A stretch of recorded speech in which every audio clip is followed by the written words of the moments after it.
Olá, pessoal, tudo bem? Vamos continuar então com a nossa aula. Hoje a gente vai falar sobre os subníveis de energia e a distribuição eletrônica. Então, que nome tem, o que significa esses nomes, né? A gente viu que pelo modelo atômico de Bohr e os demais, né, que vieram na sequência, que os elétrons eles são distribuídos de acordo com a energia que eles têm, né? Então, lembram que acontece é que quando o elétron tem uma energia, ele está em um nível.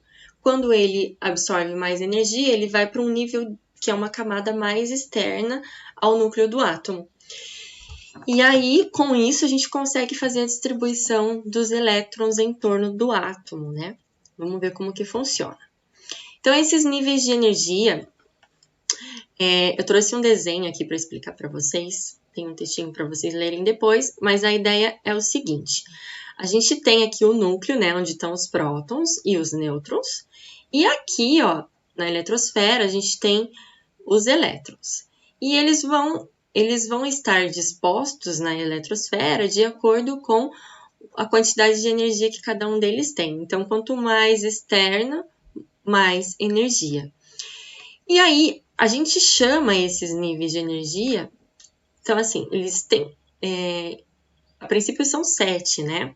Só que, claro, na medida com que novos átomos estão sendo descobertos, a gente vê que eles podem ser preenchidos de formas infinitas, né? Enquanto a gente encontrar átomos que possam preencher, que tenham elétrons que preencham esses subníveis. E, aliás, esses níveis, estamos falando dos níveis. Então, como que funciona esse nível de energia aqui? Então, no primeiro nível, a gente tem o número 1. Segundo, 2, 3, 4, 5, 6, 7, né? São 7 níveis de energia. Eles também são denominados pelas letras K, L, M, N, O, P, Q. Então, K é 1, L, 2, M, 3 e assim por diante, né? Então, na primeira camada, que é a camada K, vai comportar uma quantidade de elétrons. Na camada L vai comportar uma outra quantidade, na camada M outra quantidade, ou seja, se o átomo tiver 4 elétrons, ele vai comportar 2 na primeira camada, não tem como colocar 4 na primeira camada, ele só comporta 2, e aí depois, na camada seguinte, mais elétrons, tá? Tranquilo? E os subníveis de energia? Então, como eu falei para vocês, a gente tem as camadas e também dentro dessas camadas a gente tem, no caso níveis, a gente tem os subníveis de energia, né? Eles que vai estar relacionado também com a energia que o elétron tem. Eles também são conhecidos como número quântico secundário ou azimutal, representado pela letra L minúscula. Então, assim, gente, a gente tem os subníveis, a gente vai estudar 4, tá?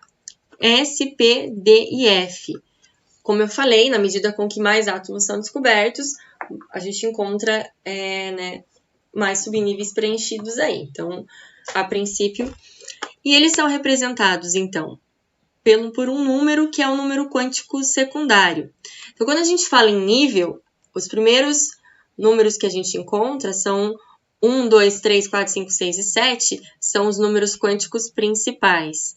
E aí o número quântico secundário é quando a gente se refere ao subnível, que são representados também pelas letras S, P, D e F, ou pelos números, que é o número quântico azimutal, 0, 1, 2 e 3.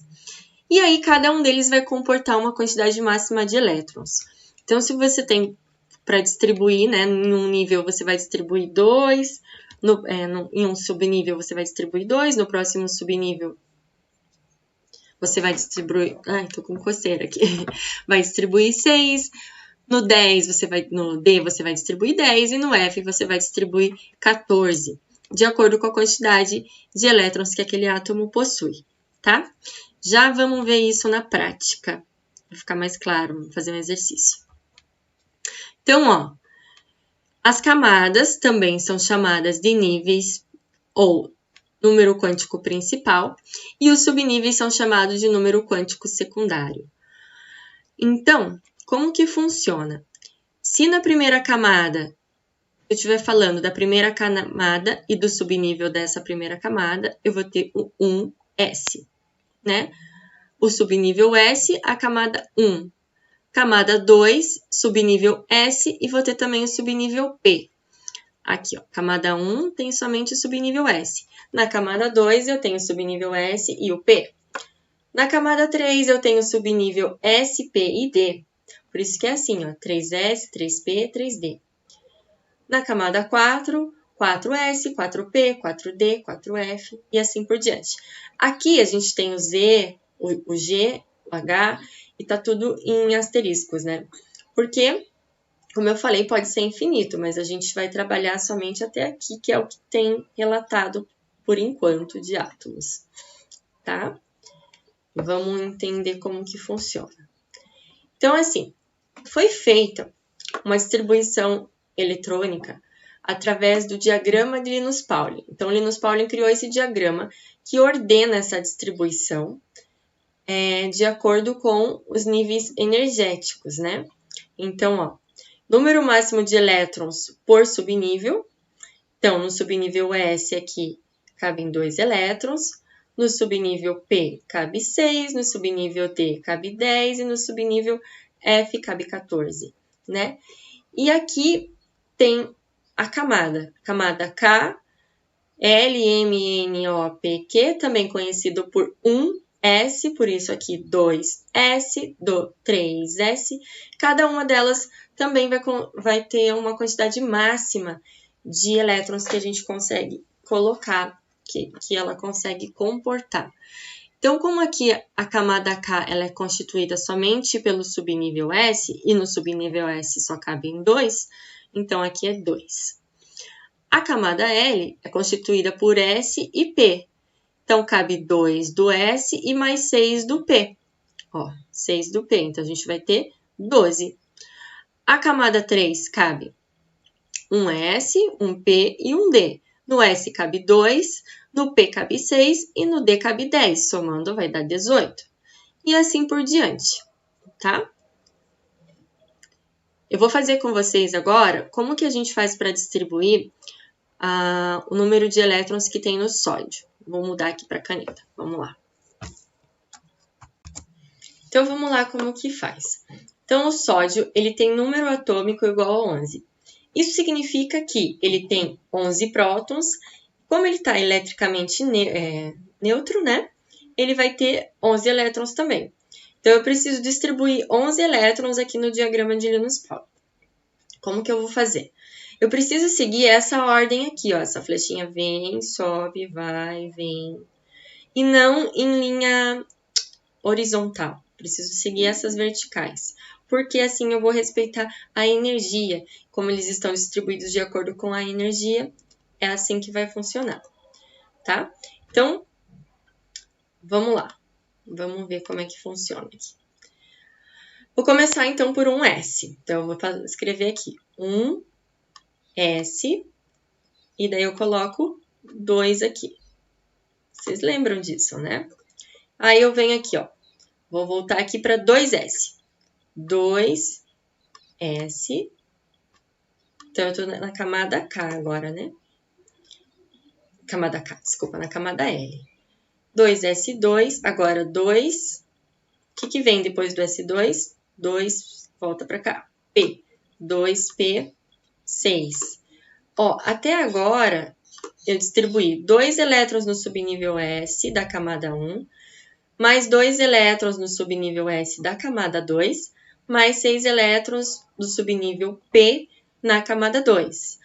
Já deu 10 elétrons. Aí eu vou continuar aqui. Depois do P vem o 3S2.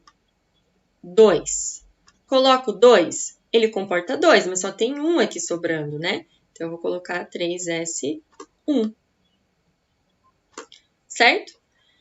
E olhem que bacana, isso vai me dar uma informação de que eu tenho. Vou ficar mais ou menos para desenhar aqui, né? Mas vamos lá. Então, significa que ele tem um elétron na camada. Que camada que é essa? 3. M. É a última camada dele. Então, a gente vai chamar isso de camada de valência, a camada de valência. Olha lá, camada... Ai, como é ruim escrever assim. Camada de valência. Assim vocês não esquecem, não é? Escrevam também. Então, essa é a última camada. Por que essa camada é importante, gente?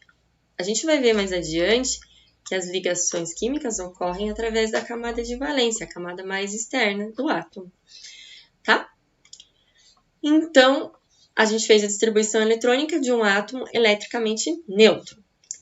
Entretanto, a gente pode fazer isso para átomos que perdem ou ganham elétrons. E aí, como que faz? Então, eu trouxe um exemplo aqui para vocês. Vamos treinar mais uma vez.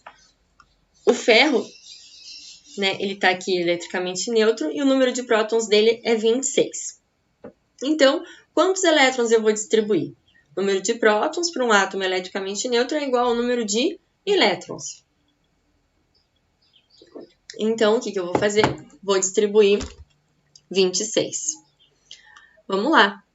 1, S2. Aí, vou olhando aqui, ó.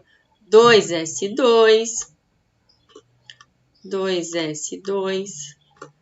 2P6. Aí vai. 2P6, depois de P6 veio o 3S. 3S2. Depois de 3S2, ó, 3S acaba aqui, eu vou lá para cima. 3P6. 3P6. Depois de 3P6, 4S2. Mas você não tá contando? Tô contando aqui, ó. Mas vocês vão contando aí também. Até aqui deu 20. 4S2 deu 20. Aí eu vou para 3D, o quê? Falta 6, né? 3D6. Mas eu posso colocar 6 no D? Posso. O D comporta até 10. Beleza? Essa é a distribuição eletrônica do átomo neutro. Essa cor ficou mais ou menos aqui, né? Eu vou trocar de cor agora, então. Que cor que ficaria bom? Acho que um branco mesmo, né? Vamos de branco. Então, ó. O que acontece aqui? Agora ele pede para a gente fazer, né? Vamos fazer a distribuição eletrônica do íon ferro 2+. Quantos prótons esse ferro 2+ tem? 26. Igual o outro, né? Ele não perde prótons, ele só perde elétrons. Então, ele perdeu 2 elétrons, por isso ele ficou com 2 cargas positivas. Tudo bem? Então, o que a gente vai fazer? A gente vai distribuir igual a gente fez aqui. Só que o que não pode ser feito? Eu não posso distribuir e quando chegar no 3D6, aqui eu colocar 3D4. Por quê? Ele deve perder o elétron da camada de valência. Qual que é a camada de valência que a gente viu ali? Ó?